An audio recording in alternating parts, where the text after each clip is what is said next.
Jaya Radha Madhava Kunja Bihari.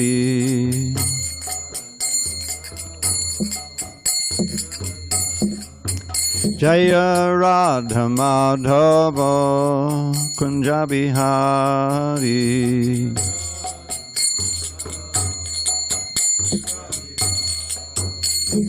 Gopi Jana Vallabha Girivardhari.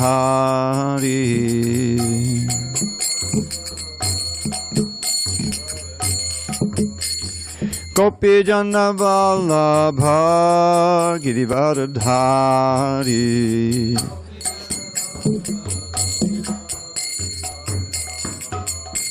Yashodanandana Braja Jana Ranjana. Yashodanandana Braja Jana Ranjana. Yamuna Tira Vanachari. Yamuna Tira Vanachari. Jaya Radha Madhava Kunja Bihari.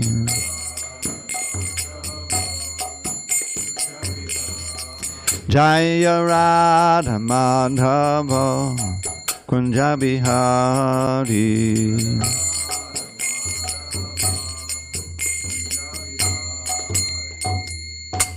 Jai Om Vishnupad Paramahansa Paravajikacharya Ashtotar Shri Srimad Divine Grace Srila A.C. Bhaktivedanta Swami Prabhupada Ki Jai. ISKCON BBT Founder Acharya Srila Prabhupada Ki Jai. Jai Om Vishnupad Paramahansa Paravajikacharya Ashtotar Shri Srimad Divine Grace Srila Bhakti Siddhanta Saraswati Thakur Ki Jai. Ananta Koti Vaishnavinda Ki Jai. Namacharya Srila Haridas Thakur Ki Jai. Kantaraj Srimad Bhagavatam Ki Jai. Samaveda Bhaktivinoda Ki Jai. All glories to the assembled devotees. All glories to the assembled devotees. All glories to the assembled devotees. All glories to Shri Guru and Gauranga. Narayanam Namaskritya Narang Shaiva Narottamam Devim Saraswatim Vyasam Tato Jayamudiriyet. Before reciting the Srimad Bhagavatam, which is our very means of conquest, we should offer our respectful obeisances unto Lord Narayan, the Supreme Personality of Godhead, and to Narayan Rishi, the supermost human being, and to Mother Saraswati, the goddess of learning, and to Srila Vyasadeva, the author, and unto Srila Prabhupada, the translator, commentator, and our spiritual master. Chad, can you get those for me, please? Nashta Prayesha Bhadreshu Nityam Bhagavata Sevaya Bhagavatyuttama Shloke Bhaktim Bhavati Naishtiki. By regular attendance in classes on Srimad Bhagavatam and by rendering devotional service to the pure devotee, all that is inauspicious within the heart is destroyed almost to nil, and loving devotion to the Supreme Lord is glorified in transcendental song, who is glorified in transcendental songs, is established as an irrevocable fact. Om Namo Bhagavate Vasudevaya. Om Namo Bhagavate Vasudevaya. Om Namo Bhagavate Vasudevaya.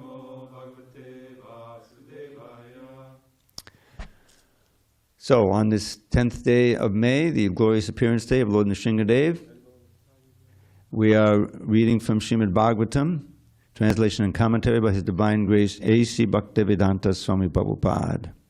And we're going to be reading, first we're going to read up to the prelude to the appearance of Lord Narasimhadeva.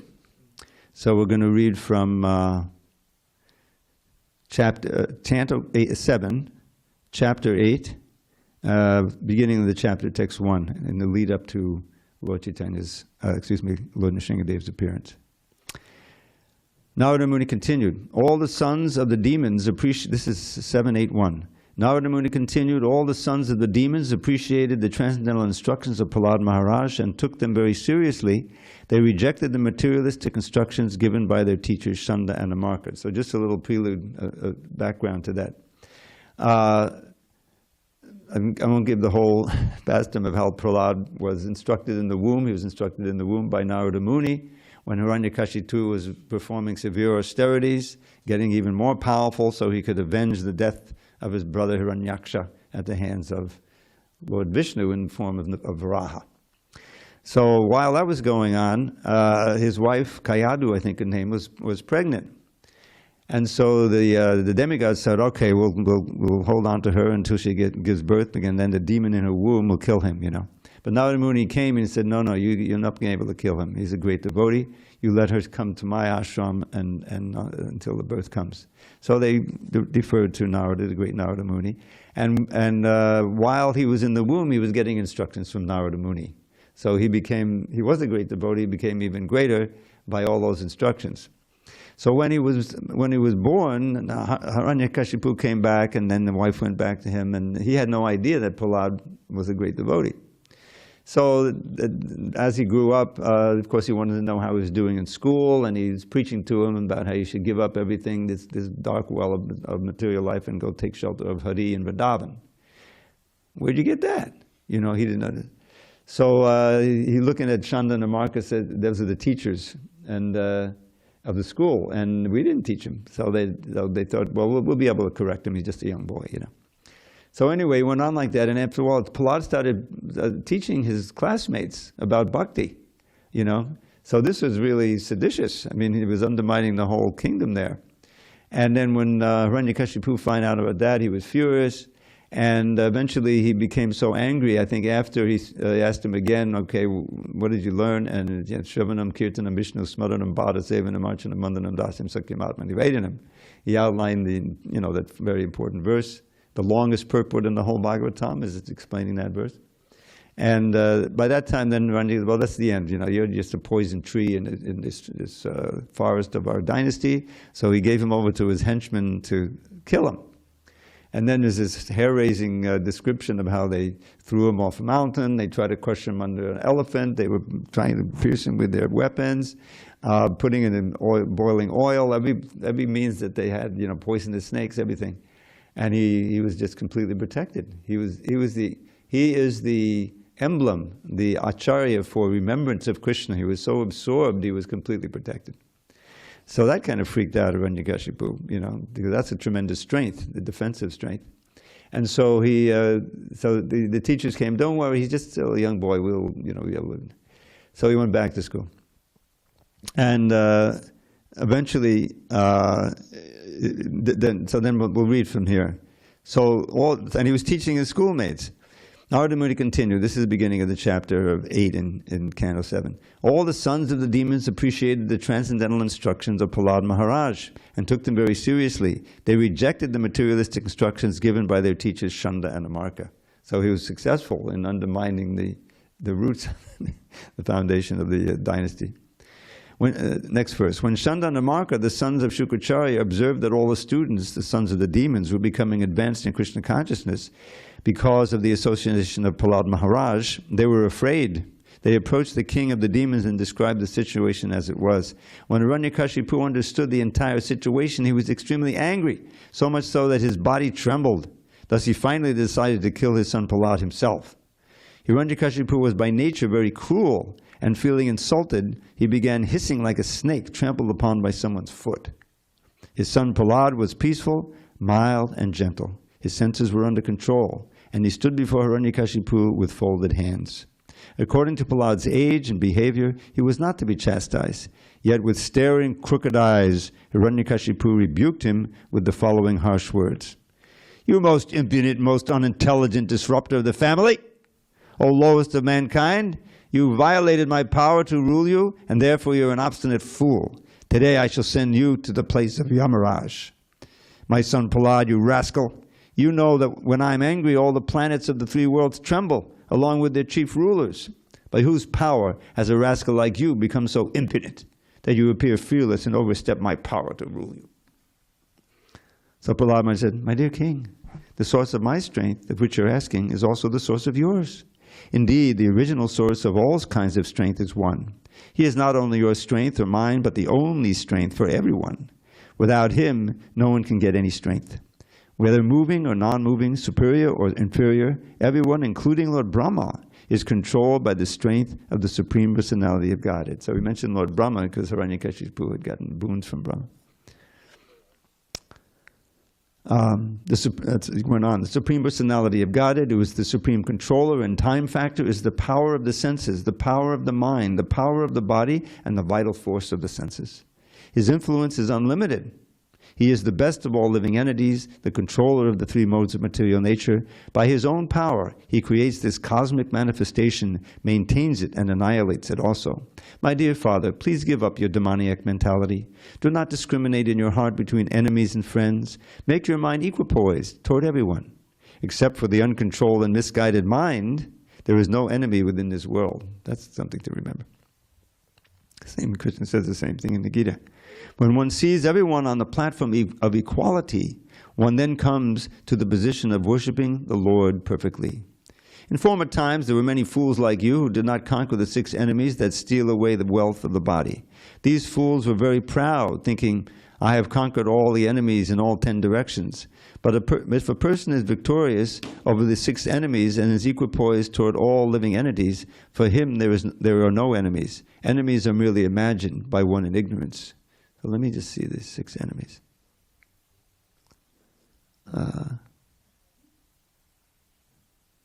So the 6 enemies are the mind and the five senses. Those are the 6 enemies. Let's see if I can. Okay. Hiranyakashipu replied, "You rascal! You're trying to minimize my value as if you're better than me in controlling the senses? This is over-intelligent. I can therefore understand that you desire to die at my hands.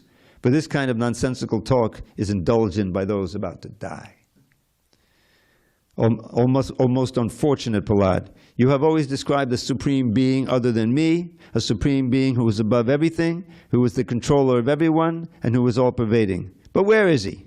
If he's everywhere, then why is he not present before me in this pillar? Because you're speaking so much nonsense, I shall now sever your head from your body. Now let me see your most worshipable God come to protect you. I want to see it. Now remember that ultimately this Hiranyakashipu is a great devotee, Jai or Vijay, I think he's Jai in the spiritual world. So the fact that he wants to see it, okay, well, he's going to meet that, fulfill that desire. Being obsessed with anger, Hiranyakashipu, who was very great in bodily strength, thus chastised his exalted devotee son Prahlāda with harsh words. Cursing him again and again, Hiranyakashipu took up his sword, got up from his royal throne, and with great anger struck his fist against the column. Now, this is the verse. So, I don't know if you have your, well, you have yours here, but so maybe just you, Govardhan, and anyone looking on with you to chant this verse. Tathaiva tasmin ninado dibhishano babhuva yenanda kataham asputat yam vaisudishnyo bhagatam svajadayah Shrudva swadhamat mayamangamenire Tadaiva tasmin ninadoti bhishano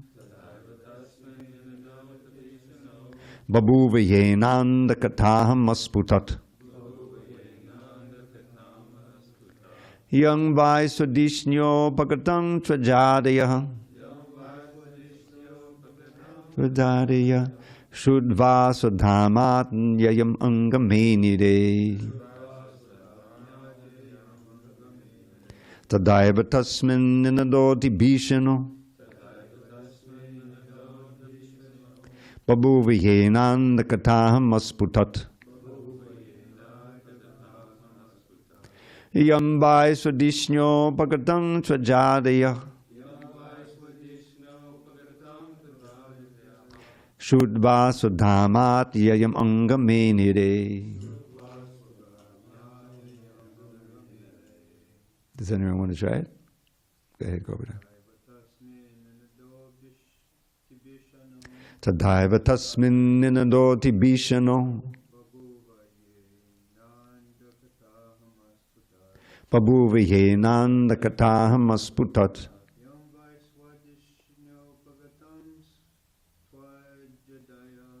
Yang vai sudishno pagatam swajadayah.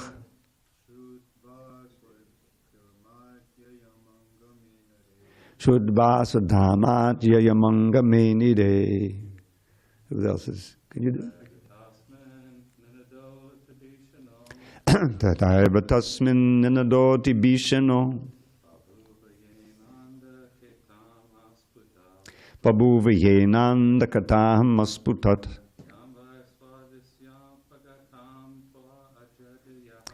Yang vai sudishno pagatam swajadaya.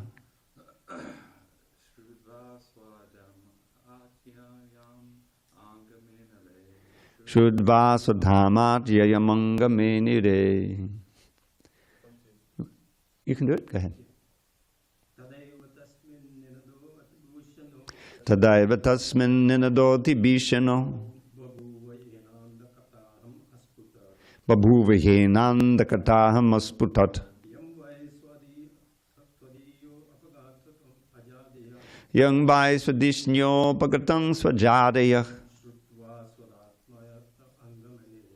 Shudva swadhamat yayamanga menire. No. Okay. Do you have the verse? It's a hard one. Would you remind me what verse it is? Oh, yes, it's 7, 8, 15.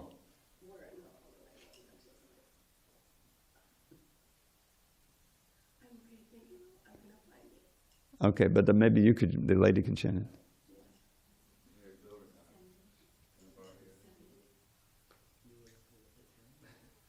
Okay, you can chant it from here. Here you go.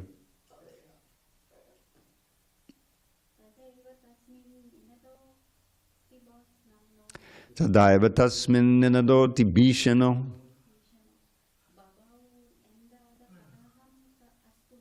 Babhuva yenanda kataham asputat.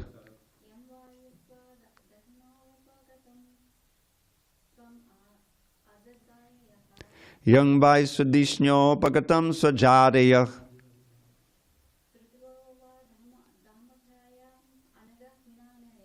Shudva swadhamat yayamanga menire. Anyone online? 7, 8, 15? Tadaiva tasmin ninadoti bhishano. Tadaiva tasmin ninadoti bhishano. Babhuva yenanda kataham asputat. Babhuva yenanda kataham asputat. Yang vai swadishno pagatam pajadaya. Yang vai swadishno pagatam swajadaya. Shudva swadhamat yayam angam menire. Shudva swadhamat yayamanga menire. Okay, let's go on. Tada, at that time, eva, just, tasmin, within the pillar, ninadaha, a sound, atibhishanaha, very fearful, babhuva, there was, yena, by which, andakataham, the covering of the universe, asputat, appeared to crack, yam, which, vai, indeed, swadishnya ubhakatam, reaching their respective abodes. 2. But aja adayaha, the demigods headed by Lord Brahma, shudva, hearing, swadama atyayam, the destruction of their abodes, anga, my dear Yudhishthir, menire, thought. Then, from within the pillar came a fearful sound which appeared to crack the covering of the universe. Oh my dear Yudhishthir, this sound reached even the abodes of the demigods like Lord Brahma. And when the demigods heard it, they thought, oh, Now our planets are being destroyed. Purport. As we sometimes become very much afraid at the sound of a thunderbolt, perhaps thinking that our houses will be destroyed, the great demigods like Lord Brahma feared the thundering sound that came from the pillar in front of Hiranyakashipu. So I'm going to keep reading, just English.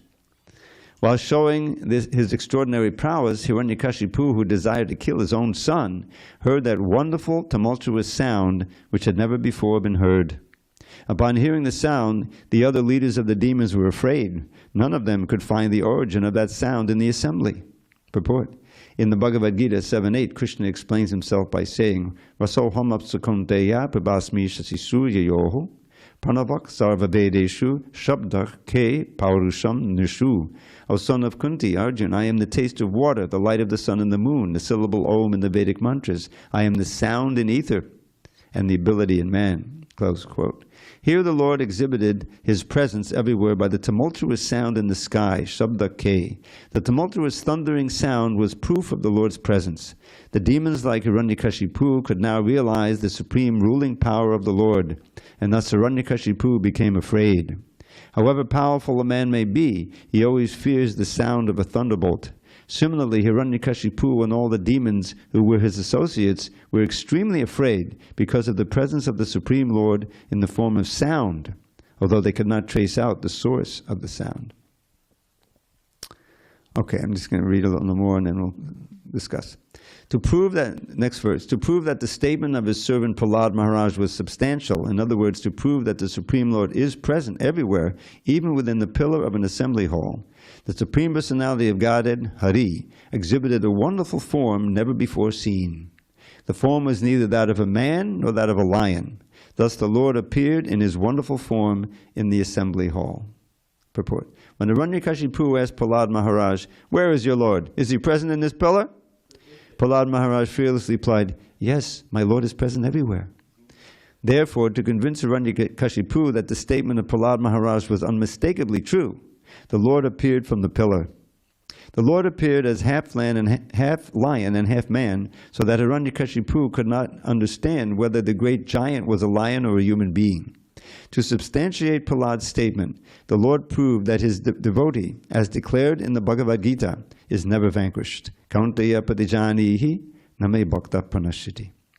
Prahlāda Mahārāja's demoniac father had repeatedly threatened to kill Prahlāda, but Prahlāda was confident that he could not be killed since he was protected by the Supreme Lord. By appearing from the pillar, the Lord encouraged his devotee, saying in effect, Don't worry, I am present here.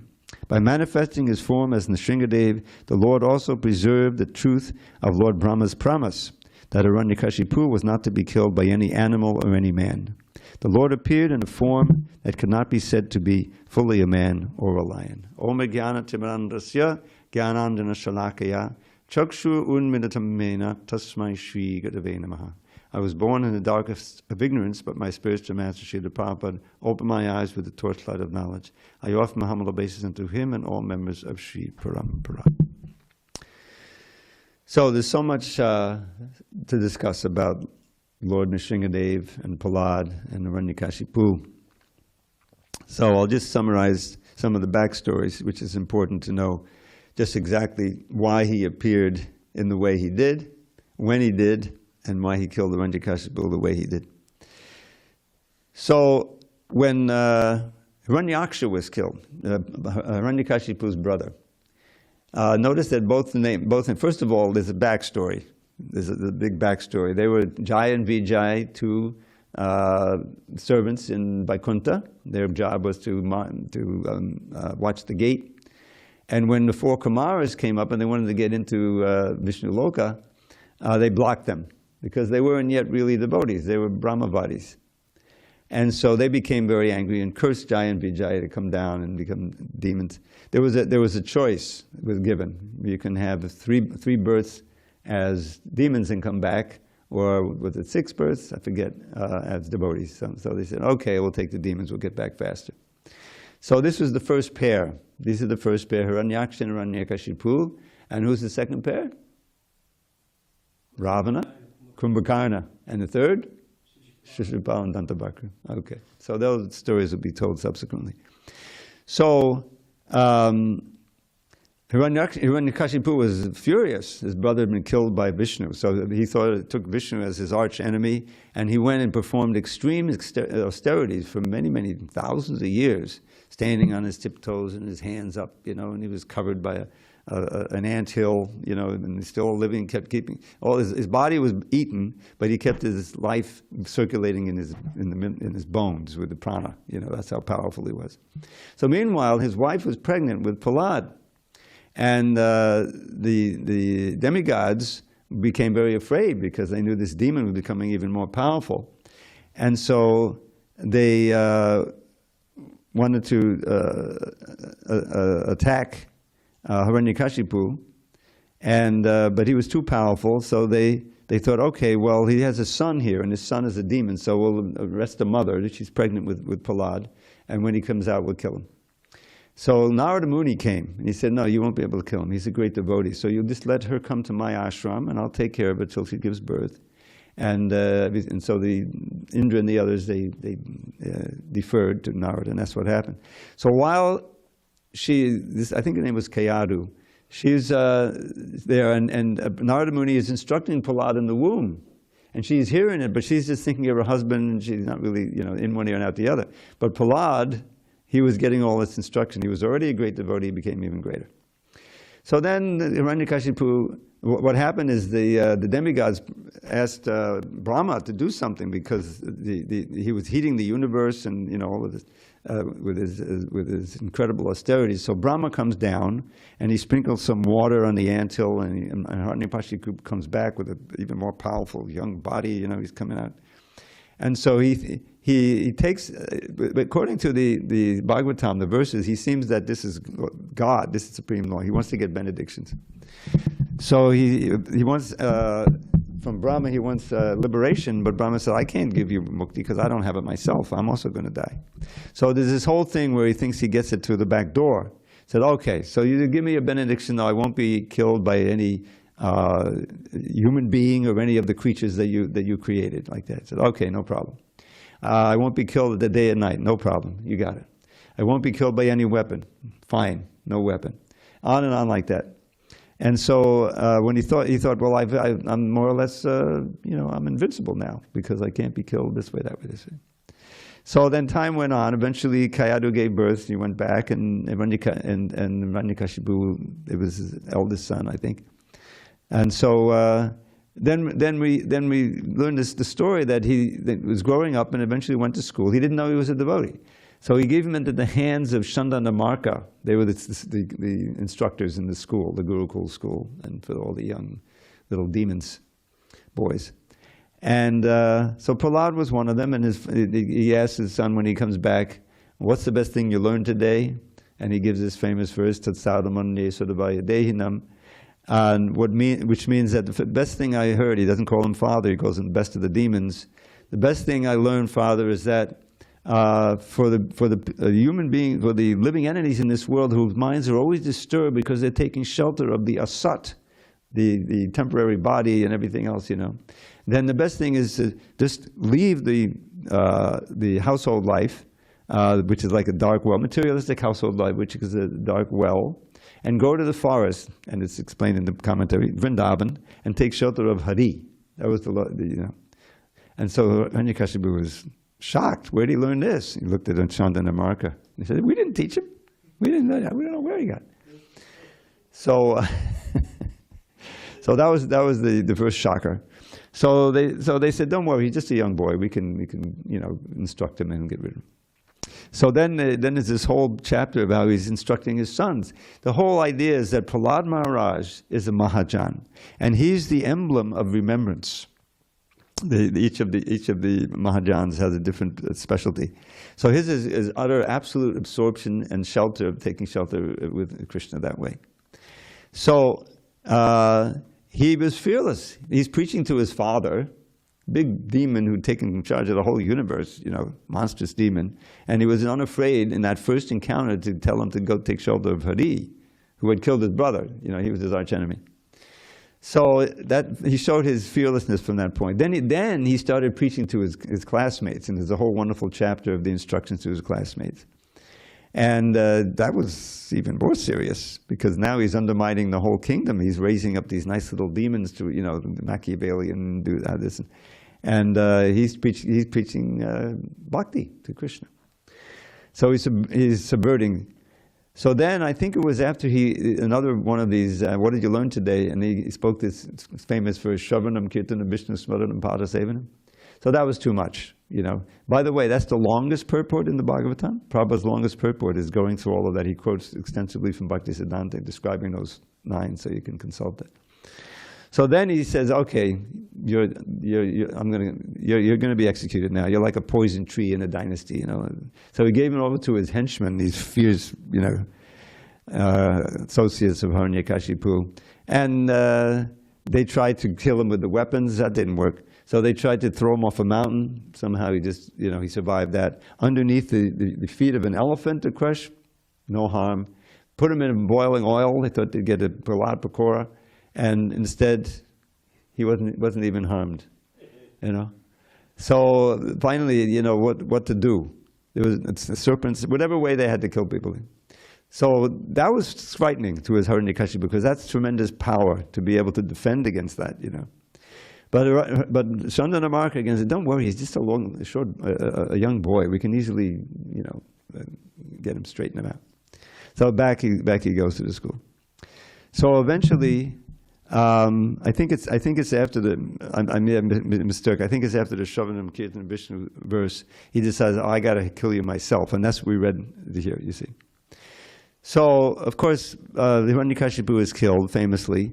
In many temples, they don't have that painting. In LA, I think you'll find it, where he's tore him apart, because he had. So Krishna felt that he had to fulfill all of the blessings that Brahma had given. So he couldn't just appear as Narayan and use his chakra, because that's a man-like figure. So he came as half man, half lion. So this is not any creature that Brahma created. That was another blessing he got. And the other one was day or night, couldn't be killed. He wasn't killed at day or night. That's why we fast till dusk, because he appeared at dusk and then 5 minutes later he killed Hiranyakashipu. Inside or outside, on the night, we've improved the threshold here. This we built. So he's on the threshold. He's not inside, he's not outside. Weapons, the nails are not usually considered weapons. So all of the, not in the sky, not in the earth, and all like that. So he fulfilled all of them. And after he'd done that, and he killed Hiranyakashipu dramatically by taking him, after playing with him a little bit, he pulled him, he put him on his lap, and disemboweled him. Really, he pulled, with his nails, those extraordinary nails, which are what is Tavakata Kamalavade Nakamad Buddha Shringam. Now, what Buddha Shringam means amazingly sharp, and it also is understood to be, well, you have the lotus hands, but you have these amazingly sharp nails. So this kind of contradictory. There's nails in it. So anyway, he famously did that. And then I have to tell this story, because when I joined the temple in Brooklyn in '73, there was a devotee already there, and his name was Antarmali.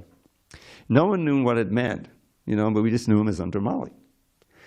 So now, much later on, from reading Bhagavatam, and I think it comes up in one of the verses, Antar are innards, and Mali is a garland. So you see that painting where he's got the intestines of Hiranyakashipu as a garland. He got it around his neck. So that's Antar Mali. It's pretty grim. So that's the basic story. And then there's the next thing that happens is that all the demigods come to offer prayers, because Hiranyakashipu had actually taken over the universe. Narada Muni was saying that even I have to bow down to him. The only one that don't bow is Shiva and Vishnu and Brahma. All others have to bow down. He's so powerful. So the demigods were very thankful that he'd been killed. So they came to the palace, I think this is Indra's old palace, and Hiranyakashipu, but he wasn't cooled down. He was still, there was all these other soldiers of Hiranyakashipu who came forth, and he's killing them left and right. There's blood everywhere, and he's roaring. So the demigods, when they offered prayers, they did so from quite a distance. They were scared. Even Lakshmi was afraid to go, you see. So then they decided, well, Prahlāda, he can pacify because he likes him, so he sent him forward. Prahlāda was completely fearless. And when Hiranyakashipu, when Narasimhadeva saw Prahlāda coming, he softened and he became this Komala Narasimha. You've seen that Komala where he's just, and then he touched him on his head, and Prahlāda, who wasn't so expert in Sanskrit, he was still only a 5-year-old boy, but he became just like Dhruva. He was touched by the conch, and here he was touched by the hand of Narasimhadeva, and he offered these beautiful, wonderful prayers, which are in themselves tremendous sources of knowledge and inspiration. So that's the story in a nutshell, and I'd like to, for the next few minutes, just deal with some of these prayers, these famous prayers. And one of the ones I remember that just impressed me so much, because when the book came out, I memorized some of them. And this is in the middle of the prayers, and he, as Prahlāda, the great devotees do, they present themselves as, so fallen and that they need shelter because otherwise I'm born in a family of demons, so my senses are out of control. So he has it. So he says, "Evam janam nipatitam prabhavahi kupe, kama mikama manayak prapatan pasangat, kritvat pasat surashina bhagavan grihitam soham katam devisarjeta vabritya seva." I don't know if you're familiar with that prayer, but it's... So he said, "My dear Lord, evam janam napatitam, I was born and I've fallen into among people who are demon. Napatitam prabhavahi kupe, just like falling into a well of snakes, you see. Kama bikamam, and following in my environment, I was getting involved in, of course he's being very humble, it didn't really happen this way, but I was infused with all kinds of material desires. Kama mikama manayak papatan pasangat. Because of my association, I'd fallen into among all these demons. But kritvatmasat surashina, your great servant, the rishi amongst the suras, that's not Narada Muni. Surashina bhagavan grahitam. He, I think that Bhagavan refers to Narada there, but he instructed me and saved me, pulled me out of this. Bhagavan grihitam soham gatam nabhisajeta vabhitya sevam. How could I ever give up the service of my spiritual master? That's the end of the verse, And I remember back in those who know the history of ISKCON, the 80s were a tough decade, and this was I used to work on the Vyasa Puja book, prepare the Vyasa Puja book probably every year for like 30 years or so, and this was in 85 or 86. I think it was 85, maybe. Yeah, it was 85. And I wrote the introduction to the book at that time, and I quoted this verse, and in my little essay there, and I said, instead of Narada Muni, I said, I'm going to kind of modify the verse a little bit. How could but my spiritual master Srila Prabhupada saved me and pulled me out. How could we ever give up a service to Srila Prabhupada? Like that, because it's always very inspiring. And then so many other prayers, but the ones that stand out always, and you probably met, whoever heard my classes, you've heard me quote these before. But near the end of his prayers, he has two that are especially significant for the whole Sankirtan mission. And he says there, Naivod Vijay Padadodatya Vaitaranyas Twadvi Higayana Mahamata Magnachitta Shoceta to vimukacheta sa indiyata maya sukhaya badamudhito vimudhan. So he's saying there, Narasimhadeva is there, he said, "My dear Lord, na eva udvijay." Now this same word udvijay he used in his first verse to his father. Tatsaudamanye sodavayadedam sada udvigna diyama sadgahat. The materialists, their minds are always disturbed because they're trying to take shelter of the impermanent, trying to get happiness where there's no happiness. But here, the same Udvijay, he says, Naiva Udvijay, I'm never disturbed, my Lord. I'm completely at peace. Why? Because I'm already across the Vaitarani river. You're there, meaning in the spiritual world, and I've already crossed just by being your devotee. So I'm completely peaceful. And I know, Twadvi Yagayana Mahamana Magnachitta, at any time, any place, I can sing your glories and immerse myself in an ocean of nectar. So what do I have any problem? You see, we can take that, but we can also become like that. But then he says something very interesting. Shoche, I am lamenting. Why are you lamenting? You know, these fools, these great fools, not just mudas but vimudas, massive people, who are trying to enjoy this maya sukhaya, this illusory, temporary, flickering sense gratification, and bearing the great burden of doing that, bottom. In other words, to make all the arrangements to enjoy, you have to get the money, you have to all this, you know, and of course it's flickering, so you have to keep doing it. So, Shocetato vimukachetasa indriyata maya sukhaya bodam udvihito vimudhan. So, he explains what he's going to do in the next verse. But the point is, Prahlāda wants to preach. He says, just like he did with his classmates, at great risk. Here he is, a fragile little boy preaching to his classmates a doctrine that his father knows is seditious, and if he finds out, he'll try to kill him. And he did try to kill him, but he didn't care. This is the mood of the devotee, taking all risks for preaching. So that's the first verse. And the next one is also very revealing. It's also about the Sankirtan movement. So he says to Narasimhadeva, Prayena deva munayo svavamukti kama maunam chadanti vijane napadartha nishtam naitan vihaya kupana vimamuksha eko nanyan tvadatsi shadanam brahmato nupashe. Again, he's talking about the Vimudas, you know. So he says, for the most part, Prayena, O Lord, Munia, the learned sages and those who, you know, are interested in liberation from this world.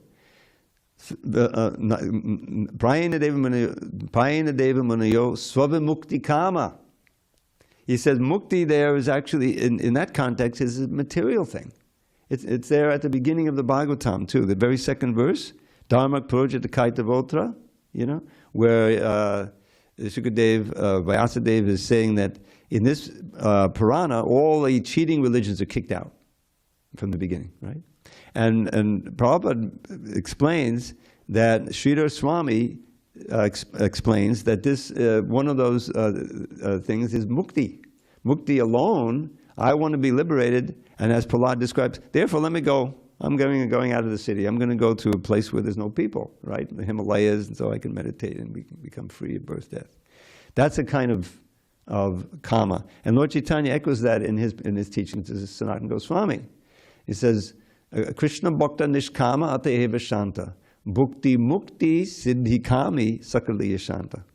So the devotees, they don't want anything. They don't even care about mukti. They just care about Krishna, about pleasing Krishna. And therefore they're peaceful. But bhukti mukti siddhi kami sakaliya shanta, those who are desirous, who are you know, longing for bhukti, material sense gratification, and for mukti, their own liberation, and siddhi, that's the yogis, so some mystic power. They're all not peaceful. And we have so many examples like Dasa Muni, right? He was a great yogi, he had all these mystic powers, but was he peaceful? No, he was envious of a Jamil. You know, I thought Dasa, I dabble in Sanskrit, obviously. I thought Dasa meant his clothes was far away, but no, it means hard to live with, right? Impossible to live with, because he's always agitated about something. So anyway, so Prahlāda is saying, Naitan vihaya kripanan. I'm not going to give up on these kripanas, these souls, you know, these conditioned souls, who are bearing the great burden, as he mentioned, of sense gratification. Naitan vihaya kripanan, and go alone to the Himalayas. No way. Kripanan vimamuksha eko, simply desiring my own liberation. Because nanyam chodatsi shadanam brahmato nupashe. My dear Lord, I don't see any other shelter for them but you. And I have to give them you. In other words, I have to be as Prabhupada would call the vaya medium, the transparent medium as an acharya to preach and give them Krishna. That's what we should want to do. So those two verses are very inspiring for the Sankirtan mission. And Prabhupada, in his purports, he explained it that way, that this is what the pure devotees do, is that they can always be blissful on their own because they can remember Krishna, glorify Krishna. They have no problem. But they feel compassion. They feel trouble. This famous phrase we should all know, para dukkha dukhi, right? To feel unhappy at others' unhappiness. And the most unhappy, the essence of the unhappiness is being conditioned in threefold miseries and not knowing anything about Krishna. So therefore, we try to give them this, Krishna consciousness. So we're coming up on the greeting time. If there's any discussion in the next few minutes, we can entertain it. This was a completely, I'm sorry, I had no idea I was supposed to give class. So that's why there's no verse on the board and everything. But then I looked on the board and there my name was. So I have to be more. Anyway, I hope that it was something. I said, well, now I'm free to read actually about the appearance of Narasimhadeva. So it's a very glorious time, and I always remember these feasts because they're evening, dusk, right? That's the idea. They're a late feast. And I remember my old friend Madhusudan, how he would cook sweet rice. He would do this for the Sringadeva, I think, and also for the Prabhupada's Appearance Day feast, definitely, And we use that as an example of how knowledge can give you vairagya, because they go together, jnana and vairagya, That's why they put the notices on. I was, probably hardly any of you remember, but those little cigarette packs didn't always have this notice on it, that it can be hazardous to your health. There had to be a big political thing for them to put that on there because they may lose sales. So now it says, careful, cigarette smoking can be hazardous to your health. Now I think it's even more extreme. So the whole idea is that someone will read that and their intelligence will kick in and say, well, why should I do this? It's going to be hazardous to my health. And so you'll give it up. So that's vairagya due to jnana, you see. So Madhusudan Prabhu, he would always cook sweet rice, and he was known for it, strawberry sweet rice. He was excellent, So I made this up. It didn't actually happen, but just imagine, it's the end of the feast, time for dessert. The sweet rice is there. It's cooled to perfection, made to perfection by Madhusudan, and we have the different buckets ready, and everyone's waiting, and they're out there, and the servers are ready. And then Madhusudan runs out of the kitchen, said, "Oh, I'm so sorry, so sorry. I put salt in instead of sugar. Oh." So immediately the desire for the sweet rice is killed. The vairagya comes with the knowledge. Anyway, I thought I'd throw that in. But I mean, seriously, that's vairagya vidya nija bhakti yoga. That's why it's so important to know the impossibility of being successful, of enjoying, becoming peaceful and happy within the material sphere without Krishna. It's not possible. You may think you have it for some time, but it's temporary. That's why one of my favorite verses is Yehi sangsparjaja bhoga dukkha yonaya evate adyantamanta koteya nateshu ramate buddha. The intelligent Buddha do not take part in the pleasures that are derived from the senses touching their sense objects. O son of Kunti, such pleasures are the sources of all misery, and they have a beginning and an end, and so the wise do not take delight in them. Well, what do they delight in? Krishna bhakti. That's not sense gratification. That ever increasing and endless. That's the only way you can actually become ultimately happy and peaceful, by Krishna consciousness. Okay, they're going to open those curtains and blow those conch shell in a couple of minutes. Thank you for your attention. Sorry for the kind of this way, that way class. It was extemporaneous.